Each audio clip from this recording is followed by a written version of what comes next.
power of encouragement. In the heart of Pebblebrook, where the hills look like soft mounds of dough, lived a boy named Soren. Soren loved to create things with his hands, but today, his workbench felt like a place of defeat. He was trying to carve a wooden bluebird, but every time he chiseled, a piece broke off where it shouldn't. "It's no use," Soren sighed, his shoulders drooping like melting wax. He picked up his crooked creation and held it over the scrap bin. He decided that he simply wasn't a builder, and that he should probably just stop trying altogether. Just then, the workshop door creaked open. It was Alara, a girl known for having a smile as bright as a polished bead. She hopped over to the bench and peered at the bird in Soren's hand. "Oh, Soren, look at the curve of those wings," she exclaimed. "They look like they're ready to catch a breeze." Soren blinked, looking at the bird again. He hadn't noticed the curve, he had only seen the cracks. "You really think so?" he asked softly. Alara nodded eagerly. "I've never seen anyone capture motion like that. You have a real gift for seeing the life inside the wood." Alara's words felt like a warm light spreading through the room.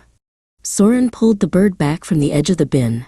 He sat back down and picked up a fine sanding stone. For the first time all day, he didn't feel like a failure. He felt like an artist with a challenge. Alara stayed for a while, sitting on a stool nearby. She didn't do the work for him, but every time Soren hit a tricky spot, she reminded him of how far he had come. "Look at that detail," she whispered as he etched the feathers. "It's getting better with every stroke." By sunset, the bluebird was finished. It wasn't perfect. One wing was slightly higher than the other, but it had a spirit that Soren had never achieved before. He held it up to the light, marveling at what a few kind words and a little more time could produce.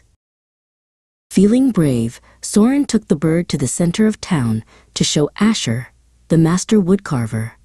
Asher was a man of few words, and Soren's heart hammered against his ribs like a drum.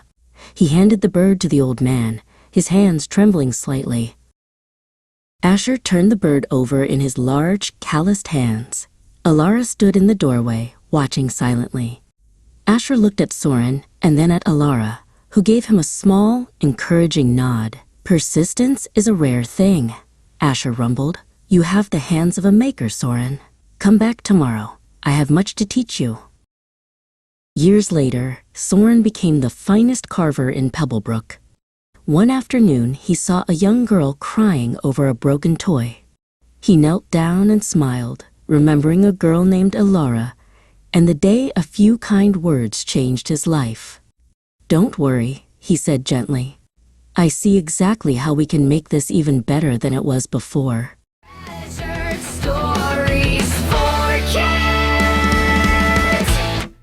The Secrets of the Sky Sailor. Kieran was a young fox with very fast paws and a head full of big ideas. He wanted to build the Sky Sailor, a magnificent glider that would carry him over the whispering woods. But every time Kieran tried to assemble the wings, the wood would snap, the glue would peel, and his invention would come crashing down in a heap of orange dust. High above in the ancient great oak lived Veda, an owl who had seen 1,000 seasons change. She spent her days in a workshop filled with gears, maps, and history. From her high balcony, she watched Kieran's struggle. She didn't shout advice, she simply polished her golden compass and waited for the young fox to look up. "It's no use," Kieran cried, kicking at a pile of sticks. Veda fluttered down, landing with a soft thump on the forest floor beside him. "The wood isn't your enemy, Kieran," she hooted gently. "It's a partner, but you are trying to lead before you have learned the steps of the dance." Veda led Kieran up a winding spiral staircase into her workshop. The room smelled of cedar and old parchment. She spread a large, dusty blueprint across a stone table. "My mentor showed me this when I was no larger than a fledgling," Veda said. "To build something that touches the stars, you must first understand the earth it came from." Veda picked up a tiny, silver carving tool that glowed in the lantern light. This tool has been passed down through 3 generations of builders, she explained. It doesn't work for those who rush. It only carves smoothly when the hand is steady and the mind is quiet. It carries the patience of everyone who used it before us. Kiran took the tool, but his paws were still shaky with excitement. He tried to carve a notch into a piece of cedar, but he pushed too hard. Snap! The wood broke again. Kiran felt tears prickling his eyes. He wanted to be a master builder right now, not years from now. Veda moved behind him, placing her calm, feathered wings over his small paws. Breathe, Kiran, she whispered. Close your eyes and feel the grain. The wood will tell you where it wants to go. Together, they moved the tool in a slow, perfect curve. For the first time, the silver blade sliced through the wood like butter. Day after day, Kiran returned to the great oak. He stopped rushing. He listened as Veda told stories of her own failures, the gliders that didn't fly, and the clocks that ran backward. Kiran realized that Veda's wisdom wasn't just about knowing facts. It was about the resilience she had gained from every mistake she ever made. Finally, the Sky Sailor was ready. It was a masterpiece of light wood, silk sails, and sturdy silver joints. It was stronger than anything Kiran could have built alone. I couldn't have done this without you, Veda, Kiran said quietly. Veda smiled, her eyes twinkling. You did the work, Kiran. I only gave you the map. On the highest hill of the Whispering Woods, Kiran took a running start and leaped into the air. The Sky Sailor caught the wind perfectly. As he soared, he looked down to see Veda waving from the hilltop. Kiran smiled, knowing that while he was the one flying, it was Veda's steady wisdom that truly held him aloft. Caring for the world around us. In the heart of Pebble Creek, where the trees were made of twisted green clay and the sun looked like a bright orange thumbprint, lived 2 friends named Sora and Oaken. They loved their town, but today, as they walked toward the park, they noticed something wasn't right. The grass was cluttered with wrappers, and the playground looked sad and forgotten. As Sora stepped over a crumpled juice box, she heard a faint, frantic chirping. Tucked under a bush, a small blue bird was fluttering its wings, but it couldn't fly away. A plastic soda ring was tangled around its leg and wing, pinning it to the ground. Oh no, Sora whispered, kneeling down carefully so she wouldn't frighten the little creature. Oaken hurried over with a pair of small safety scissors from his backpack. Hold him steady, Sora, he said softly. With a very steady hand, Oaken snipped the plastic. The bird gave a happy chirp, shook its feathers, and took to the sky. The world is our home, Oaken said, watching the bird fly. And it's the animals' home, too. We have to keep it safe for them. Sora and Oaken decided right then that they wouldn't just walk past the mess anymore. They found 2 large bags and began to pick up everything that didn't belong in nature. They gathered crinkly bags, rusty cans, and bits of paper. Every piece we pick up makes the earth breathe a little easier, Sora said as she stuffed a flattened box into her bag. Their journey took them down to the edge of the silver stream. Usually, the water sparkled, but today it was choked with old branches and a heavy, discarded tire that blocked the flow. Oaken spotted a green frog sitting on the tire, looking confused because its favorite splashing pool had turned into a muddy puddle. We can't move that tire alone, Sora said, but we can clear the rest. Together, they gripped a large, muddy branch that was trapping trash against the bank. They pulled and heaved with all their might until, pop, the branch came free. The water began to swirl and dance again, washing away the silt and cooling the air. With the park and stream clearing up, Sora looked at a bare patch of dirt near the entrance. Cleaning is a great start, she said, but we should also give something back. She pulled a small trowel and a packet of seeds from her pocket. She began to dig a small, neat hole in the soft clay earth, imagining the bright colors that would soon grow there. Oaken brought over a bright blue watering can. As Sora tucked a tiny seedling into the ground, Oaken tipped the can, sending a gentle shower of clay water droplets over the new plant. "This will be a garden for everyone," Oaken said, "for the bees, the butterflies, and the people who come here to rest." Finally, they reached the old wooden bench where the townspeople liked to sit and talk. It was covered in gray dust and sticky fingerprints. Sora and Oaken grabbed some old cloths and a bucket of soapy water. They scrubbed until the wood grain of the clay bench shone under the afternoon sun, making it look brand new and welcoming. As the sun began to set, casting long, purple shadows across Pebble Creek, the two friends sat down on their clean bench. The park was tidy, the stream was singing, and the garden was tucked in for the night. "We did it," Sora said. Oaken nodded, looking at their clean, beautiful world. "We're not just living in it," he said. "We're looking after it." Page called Treasured Stories for Kids. Being thankful in all seasons. In the heart of a vibrant world called Clay Hollow, a young boy named Silas lived in a house made of sun-baked bricks. It was the peak of spring, and Silas spent every morning in his garden. The air smelled of fresh rain, and every seed he tucked into the soft purple clay seemed to sprout overnight. Silas hummed a happy tune, feeling very lucky that everything was going exactly as planned. By the time the sunflowers grew taller than his head, Silas was bursting with gratitude. "Thank you for the gentle rain," he shouted to the sky. "Thank you for the easy breeze." It was simple to be thankful when the sun was warm and the flowers were bright. He skipped through his garden, patting the smooth clay petals of his favorite blooms, believing that life would always be this colorful and easy. But then, the great heat of summer arrived. The sky turned a fierce, unblinking orange, and the ground began to crack.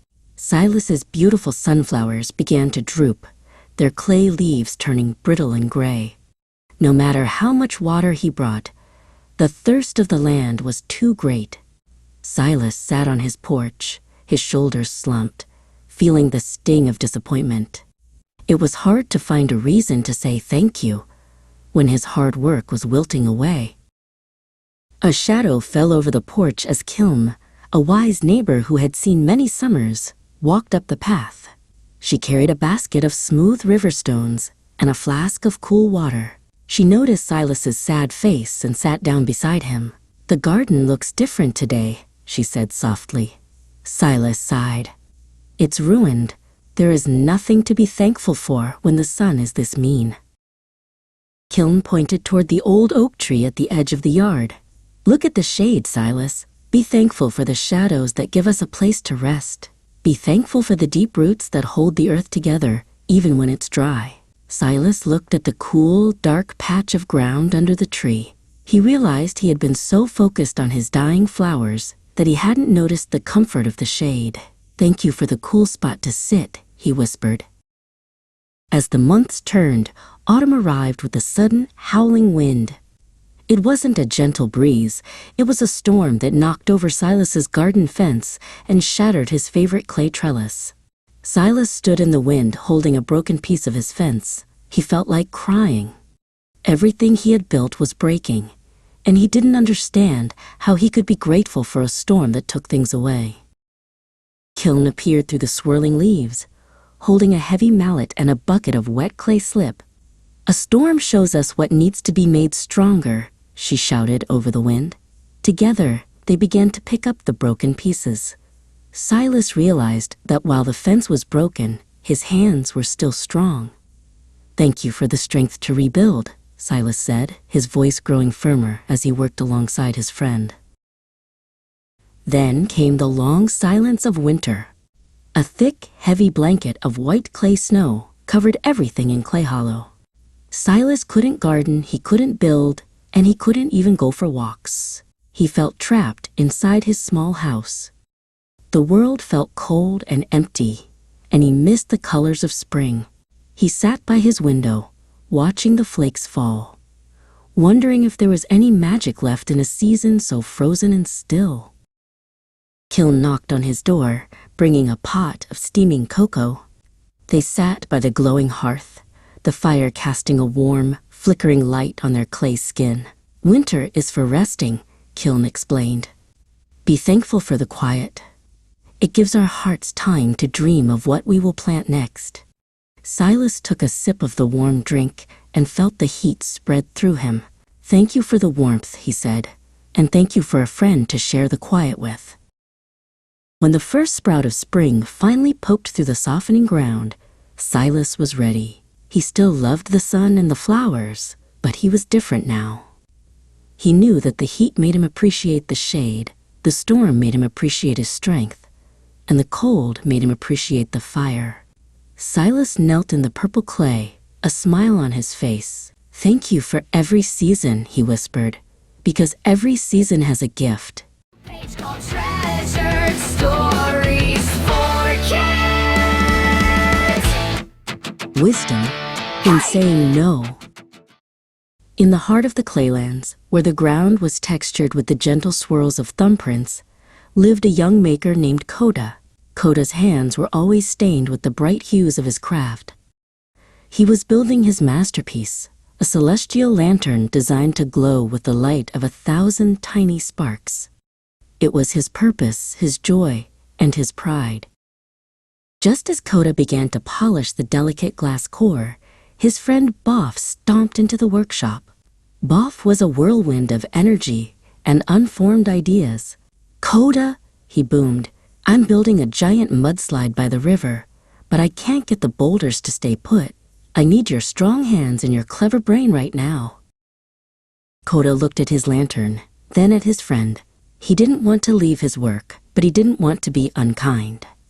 Okay, Coda whispered. For 3 hours, he lugged heavy, wet clay rocks under the hot sun. By the time the slide was finished, Coda's arms were shaking, and his creative spark felt like a guttering candle. When Coda returned to his shop, he was too tired to carve. He sat in the shadows, feeling a strange heaviness in his chest that had nothing to do with the boulders. His neighbor, Zia, leaned over the garden wall. She was known for her calm eyes and the beautiful, orderly rows of her sapphire flower garden. You look like a spring that has been stretched too far, Coda, she said softly. Zia walked into the workshop and sat on a stool. Every person has a garden inside them, Coda, she explained. Your time, your energy, and your peace are the seeds. If you let everyone walk through your garden whenever they want, they will trample the flowers you are trying to grow. You must build a fence, not to lock people out, but to protect what is precious inside. But won't they be angry? Coda asked, thinking of Boff. Zia smiled and shook her head. Those who respect you will respect your fence. Those who don't are the ones who would have trampled your flowers anyway. Saying no to things that drain you is how you say yes to your purpose. The next morning, Coda was back at his bench when Boff appeared again.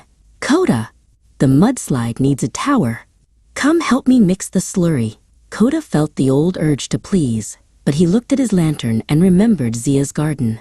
He took a deep breath. No, Boff, Coda said firmly but kindly. I cannot help today.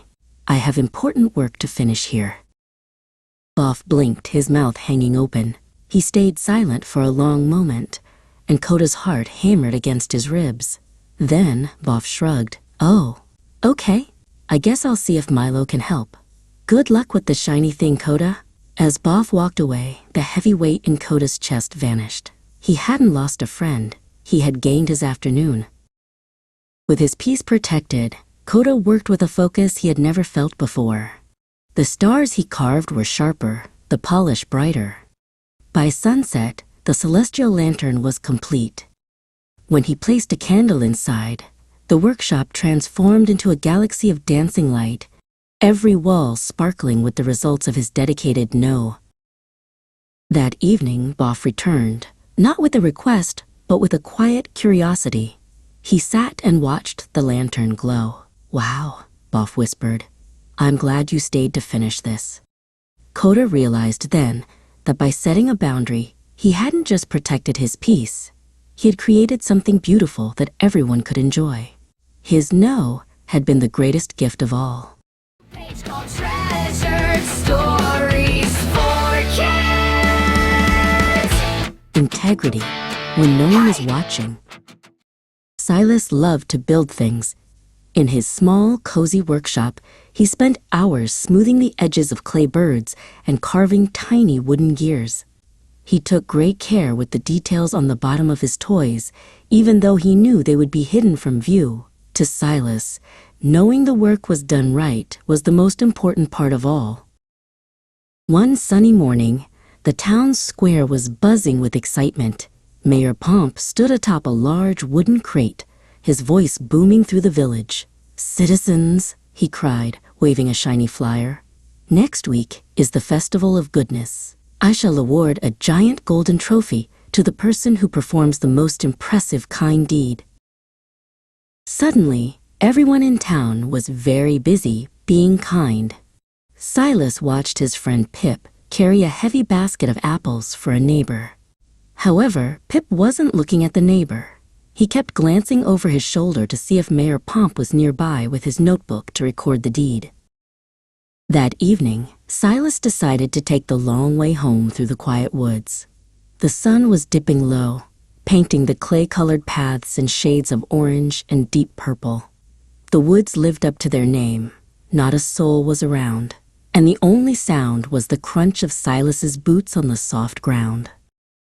Near the old stone bridge, something caught the light and shimmered in the tall grass. Silas knelt down and brushed aside the clover. He found a polished silver whistle. He recognized it immediately. It belonged to Mr. Gable, the town's crossing guard, who used it every day to keep the children safe. Silas held the whistle in his palm. It felt cool and heavy. He had always wanted a whistle like this for his own collection. He looked around the woods, but they were completely empty. Since no one had seen him find it, Silas realized he could easily tuck it into his pocket and keep it forever. Silas looked at his dog Flicker, who had followed him into the woods. Flicker tilted his head and let out a soft whimper. "If I keep it, no one will ever know," Silas whispered to the dog. "But Mr. Gable will be so sad, and the children won't be safe tomorrow."